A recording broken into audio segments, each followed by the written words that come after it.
Let's get salty! Hey everyone, Zeddy here again with yet another card review for the upcoming mini set. It's our 24-hour review season. It's been a crazy one so far. And yes, Rogue, getting a card that can cost 0 mana infinitely, kind of. It's weird. I don't know if it's good. We'll talk about it. But also, speaking of weird, one of the weirdest neutral cards ever. This is just a bizarre mini set. We're going to review these cards. You want to win these cards? We have a giveaway going on for 3 mini sets out of my pocket to enter the giveaway. Like and comment in the video link down description below. The one with that thumbnail over there. Every 1,000 subs we get until May 13th when that mini set is unlocked, I will add another mini set to that giveaway. So hit that sub button. Make me go broke, as we're also on the road to 100,000 subscribers for that brand Bronzebeard cosplay. So hit that sub button, make me go brand. So let's start off with the first rogue card here. We have all of the rogue cards revealed in this video. The Smoke Bomb, a 2-mana fire spell with a weird ability of discover a combo, battle cry, or stealth minion with dark gift. My interpretation is you'll see one of each of these types of minions, right? A combo, a battle cry, a stealth. They'll all have their own relative dark gifts to go with it, and then you can pick it and then play it, right? Eventually, obviously with preparation, Smoke Bomb is 0, so you can make this, you know, a more proactive play, but the minion pools could be pretty inconsistent.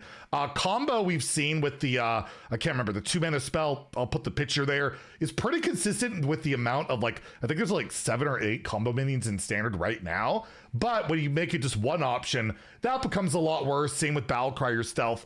Feel like this won't be a super consistent card, and it's not really a burgle card either, right? It's from your own class or neutrals, and yeah, I don't see this making the cut in Rogue. You already have some already decent like minion generators already in the class itself, and I just don't think this is going to be worth the cut. I don't think it's terrible, but I don't think it's constructed worthy in either standard, or especially Wild. My God, any Discover card in Wild's got to be like very narrow and specific to work. So I'll give it a 2 in standard, a 1 in Wild, but as always, pretty good arena pick because you can discover a card. So not the worst thing in the world. We got another new weapon for Rogue. The second we had that terrible choose one weapon. This looks a lot better in the Cinder Sword, a 1-mana 1/2 weapon. So pretty darn cheap. Battle Cry, if you're holding a minion with a dark gift, gain +3 attack. This is a 1-mana True Silver or Death Spider, whatever 4/2 weapon you could think of without, you know, it doesn't have an ability. So yeah, you have any minion with a dark gift. So maybe I want to run that 2-mana spell just so I can play a 1-mana 4/2 weapon.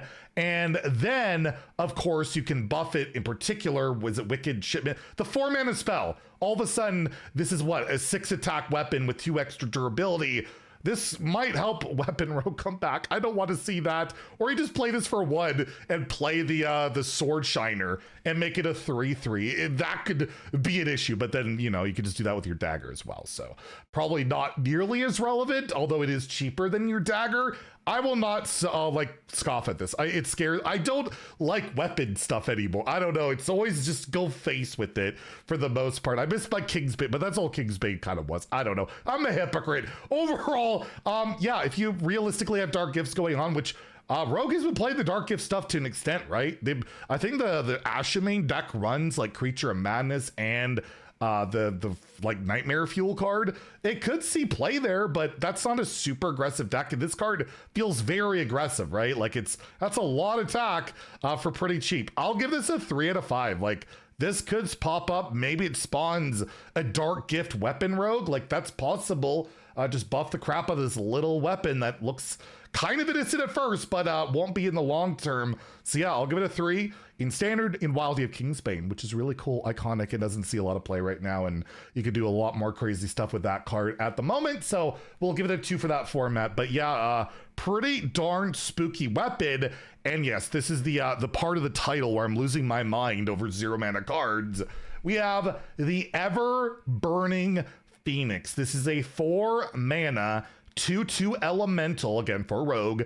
It costs 1 less for each card you've played this turn. With Death Rattle, return this to your hand. This is like an infinite minion, right? Every time it dies, it goes back to your hand unless it's been silenced or transformed. You can just weave this into like a miracle turn. You played, let's say, 2 cards. You could play this for 2 mana. Just a constant like mana filler pressure. Like, it's only a 2/2, but if you're getting that out constantly, and we know Rogue doesn't pay mana for cards and they have infinite card draw, it feels like, in value, this could just be a really annoying card that you just constantly can't get rid of because it just keeps coming back, right? Like, they could keep replaying it either for 4 mana or cheaper. It's just kind of annoying. And is that enough to warrant a deck slot?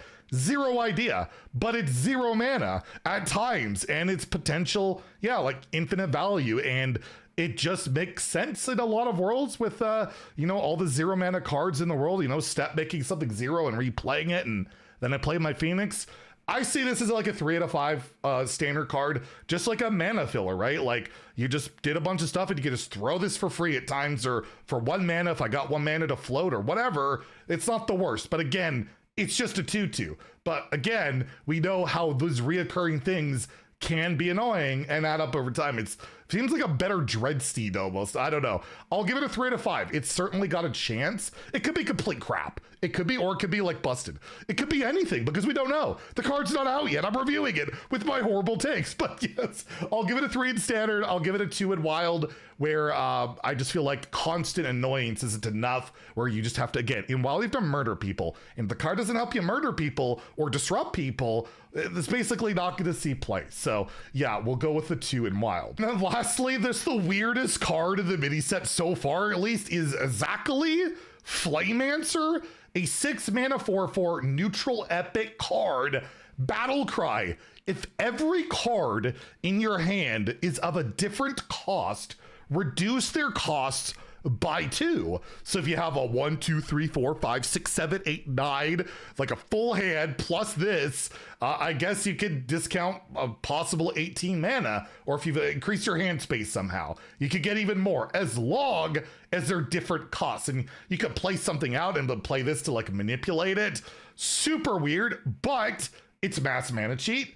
It's just, again, like super bizarre. I feel like you would probably initially look at this and be like, ah, that's terrible, that's funny, that's a terrible card. I think this could be a playable card.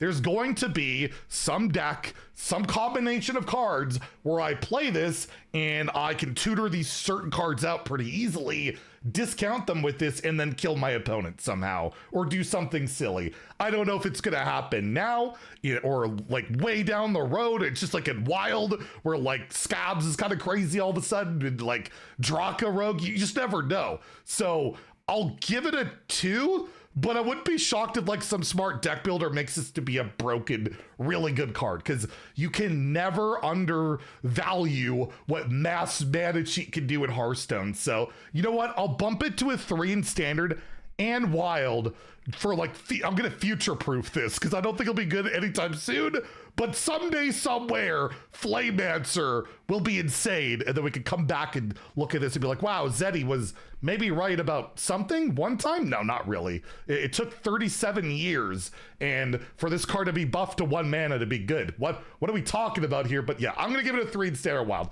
It's a crazy reach, but it's just a weird one, and the weird ones, sometimes they just work out, or they don't. Who knows? Anyways, yeah, that's yet another card review. We got more reveals, obviously, throughout. I think we have our next review in like 2 hours or so. So hit that refresh button. Stay tuned. If you enjoyed the video, please like and subscribe. Have a great day and stay salty, my friends.